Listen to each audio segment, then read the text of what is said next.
Hello दोस्तों, कैसे हो आप लोग। तो आज हम करने जा रहे हैं फिजिक्स का model test paper number 2 Haryana board के लिए। अगर ये मेरी वीडियो हरियाणा बोर्ड तक के बच्चों के लिए पहुंच रही है तो ये उनके लिए बहुत ही ज़्यादा ज़रूरी है। ठीक है, तो ऐसे ही क्वेश्चन आपके बोर्ड के एग्जाम में आएंगे। प्लीज़ इस वीडियो को लास्ट देखना और आपको जो मैं करवा रहा हूँ वही आपको बोर्ड के एग्जाम में दिख जाएगा। तो चलो हम वीडियो को शुरू करते हैं। Let's begin. क्वेश्चन नंबर 1 क्या है हमारा। In the lowest energy level of hydrogen atom the electron has angular momentum कितना होता है, एच अपॉन में 2 पाई होता है। याद कर लेना, एंगुलर मोमेंटम कितना होता है, एच अपॉन में 2 पाई। ओके, अब आगे बढ़ते हैं। S I unit of electric charge. S I unit of electric charge क्या होता है, आप बोलोगे कुलाम होता है। क्या होता है, कुलाम होता है। S I unit of electric current क्या होता है, बोलोगे एम्पियर होता है। Question number 4 the appropriate material to be used in the construction of resistance box out of the following is manganese। क्या हो जाएगा, manganese। Question number 5 force acting on a charge q at a rest in magnetic field of flux density b is given by 0 whose model of atom is also called nuclear model of atom, Rutherford। 1 tesla किसके equal होता है, 10 की power -4 gauss. A pure semiconductor shows small connectivity at room temperature. Which of the following are not electromagnetic waves, cosmo rays होगा और आपका beta race होगा। ये दोनों आपका इलेक्ट्रोमैग्नेटिक वेव्स नहीं होता है। ठीक है, which source are said to be coherent, same frequency and same frequency होना चाहिए, कॉन्स्टेंट फेज डिफरेंस होना चाहिए।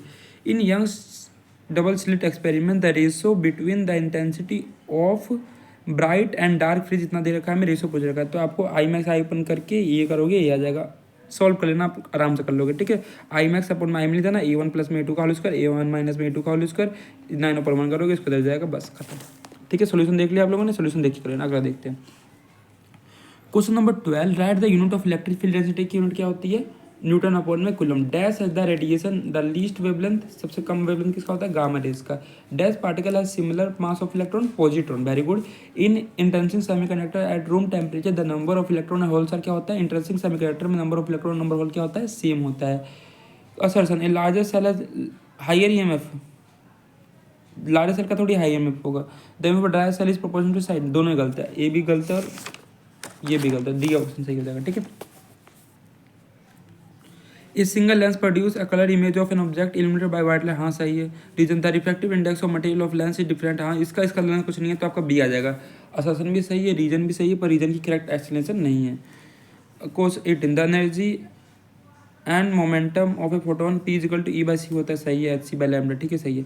और the photon behave like a particle, सही है, दोनों सही दे रखा है, बहुत असर। ठीक है, अगला चलते हैं हम लोग क्वेश्चन नंबर 19 की तरफ। व्हाट इज नी वोल्टेज, क्या नी वोल्टेज एक मिनिमम वोल्टेज है जिसमें से डायोड स्टार्ट होता है करंट को पास करने के लिए प्रॉपरली तरह से। क्या बोलोगे मेरे से, knee voltage is the minimum voltage, ठीक है, at which a diode start allowing current to pass properly, allowing current to pass properly.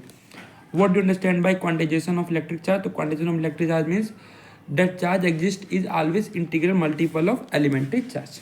Question number 21 state the factor on which includes EMF in a coil rotating in a uniform magnetic field depends। E is equal to NBAW होता है। N का मतलब क्या, number of turns in the coil, B का मतलब magnetic field strength, A का मतलब area of the coil और W का मतलब angular velocity of the coil।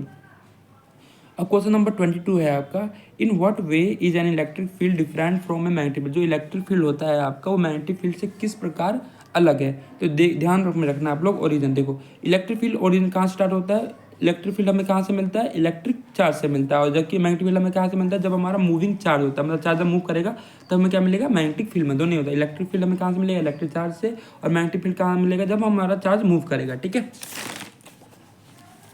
अगला देखो ध्यान से, free electrons always keep in moving in connector. जो फ्री इलेक्ट्रॉन होते हैं वो हमेशा कनेक्टर में क्या होता है, फ्री इलेक्ट्रॉन होते हैं।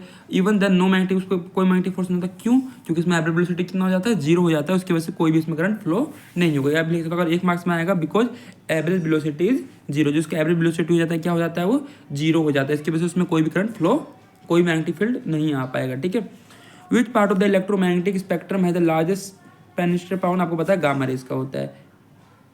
ठीक है, question number 25 does the critical angle depend on the wave, हाँ जो यस डिपेंड करता है। देखो अगर आपका वेवलेंथ छोटा है तो आपका रिफ्रैक्टिव इंडेक्स क्या होगा, बड़ा होगा, and smaller critical angle and vice versa. देखो जो critical angle directly inversely proportional to refractive index होता है, अगर इसको बढ़ाओगे तो ये घट जाएगा, और इन्वर्सली प्रोपोर्शनल लैम्डा होता है। पर लैम्डा की क्या होता है, डायरेक्टली प्रोपोर्शनल। अगर लैम्डा को बढ़ाओगे तो क्रिटिकल एंगल आपका बढ़ेगा, इसको घटाओगे तो क्या होगा, क्रिटिकल एंगल कम। मोस्टली लिखा है अगर आपका वेवलेंथ छोटा है तो रिफ्रैक्टिंग, देखो अगर आपका वेवलेंथ छोटा है तो आपका रिफ्रैक्टेंस क्या हो जाएगा, बड़ा हो जाएगा, ठीक है।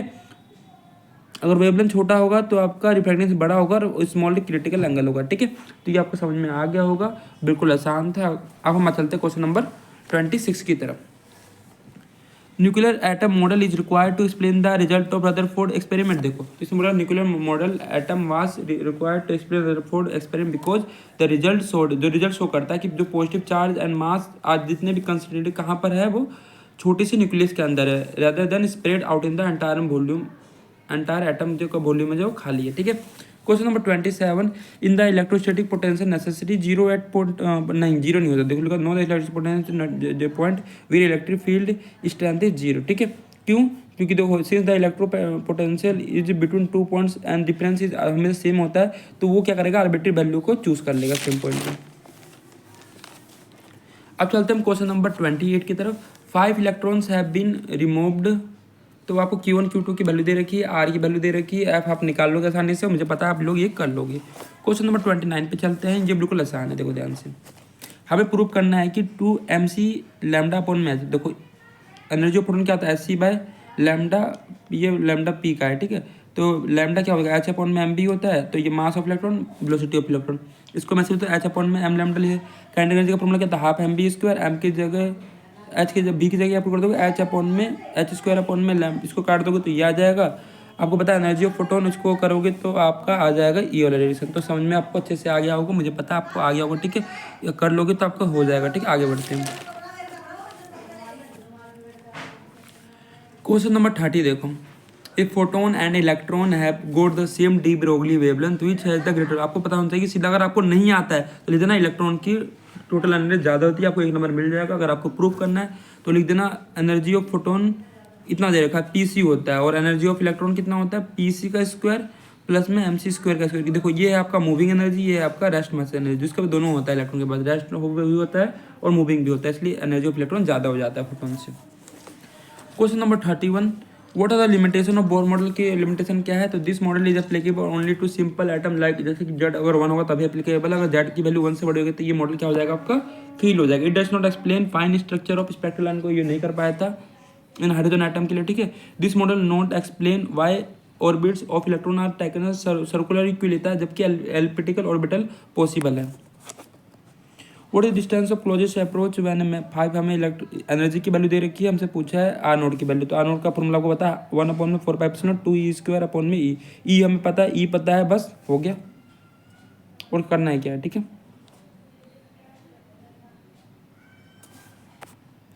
तो देखो आर नोट का फॉर्मूला होता है आपका 1 अपॉन में 4π/2 जेड ई स्क्वायर अपॉन में ई होता है, ठीक है। इसको याद कर लेना, सीधा आपका हो जाएगा। क्वेश्चन नंबर चलते हैं, difference between intrinsic and semiconductor and extrinsic.